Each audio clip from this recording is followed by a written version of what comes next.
Did you know that Australia has the largest population of wild camels in the world? Not what you'd expect, right? But this tale of camels down under begins in the 1800s, in a time when Australia's vast, unforgiving deserts posed a formidable challenge to settlers and explorers. Enter the desert's unsung heroes, the camels. These sturdy beasts were introduced by Indian and Afghani cameleers, and they quickly became a lifeline in the harsh environment, with their uncanny ability to survive without water for up to 40 days, carry loads as heavy as 500 kilograms, and munch on thorny bushes that were off limits to other creatures. Camels were nothing short of a marvel. They facilitated long-distance travel, enabling the delivery of mail, the construction of telegraph lines, and the mapping of expansive, uncharted territories. For decades, camels were the heroes of Australia, but time was about to change everything. As the 1900s rolled in, the heroes of Australia were suddenly becoming redundant. The advent of technology, specifically the arrival of trains and motor vehicles, was a game-changer. Railways began to slice through the endless deserts, while trucks could transport supplies faster and cheaper than ever before. Suddenly, the camels, once the lifeline of Australia's desert economy, found themselves in a world where they were no longer needed. They were expensive to feed, difficult to maintain, and their role in transportation was being rapidly overshadowed by these technological marvels. The economic implications were clear, and in a move driven by practicality, thousands of these majestic creatures were released into the wild. No one could have foreseen the consequences of this decision. No one could have anticipated that this single act would ignite one of the biggest ecological disasters in Australian history. In the wild, without predators, the camel population began to explode. The Australian desert provided the perfect conditions for these hardy creatures to multiply. Endless open land, scarce predators, and ample vegetation. It was as if the camels had found their own personal oasis. From the 1970s, the camel population started to grow at an unprecedented rate.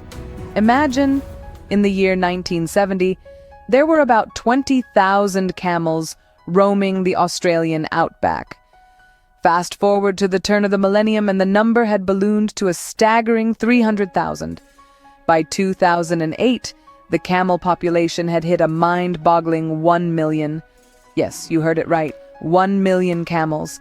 Their population was doubling every 7 to 8 years, an explosive growth rate that was nothing short of extraordinary.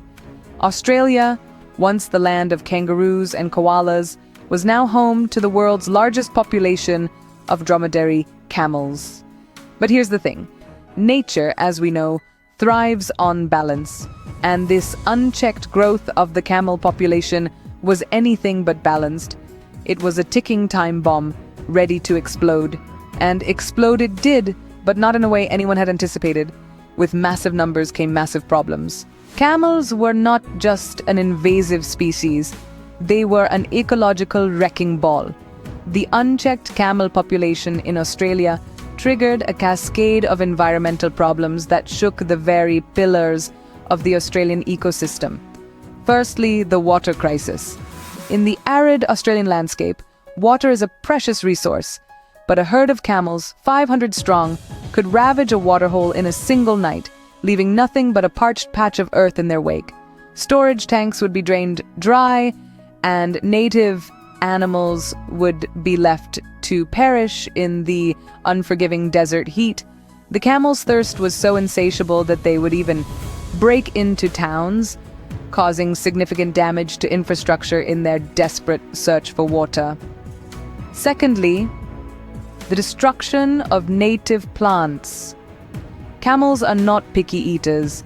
They devoured rare bushes and herbs that were vital for the survival of native Australian species like kangaroos, emus, wallabies, and marsupials. With their food sources disappearing, these species began to decline. In some areas, up to 60% of vegetation was lost. the camels were literally eating the Australian landscape to death. Perhaps the most heart-wrenching consequence was the damage to Aboriginal sacred sites. Camels, in their search for food and water, trampled over ancient rock art and sacred areas. These sites, some of which were over 40,000 years old, held immense cultural significance for the Aboriginal communities.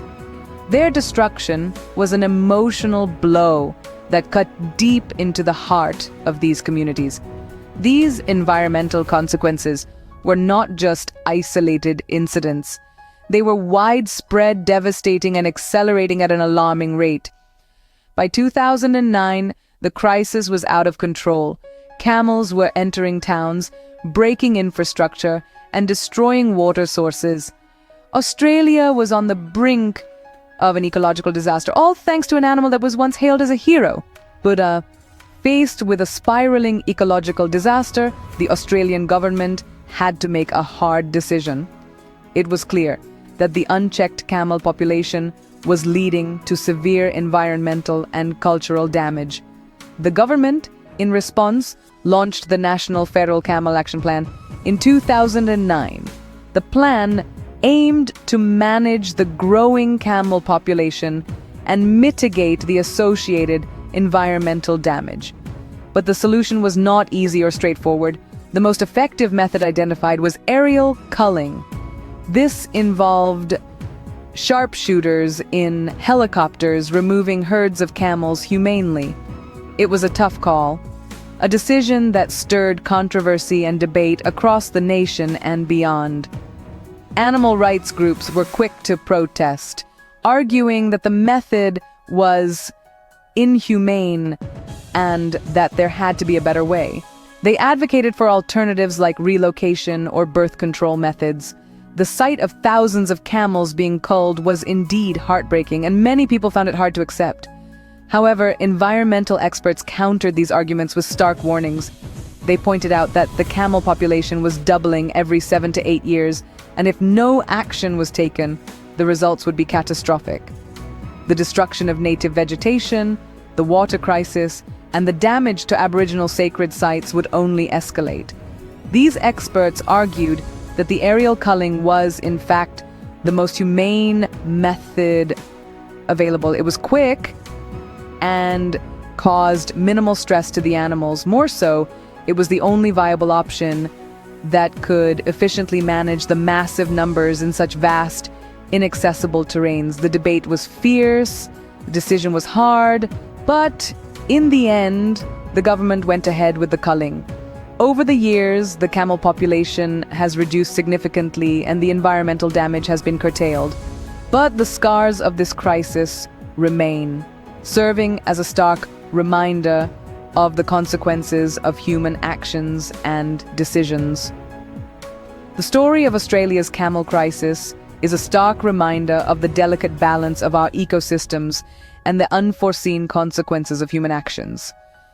It's a lesson in the importance of understanding and respecting the intricate balance of nature, and it's a call to act responsibly and thoughtfully when making decisions that could impact our environment and wildlife.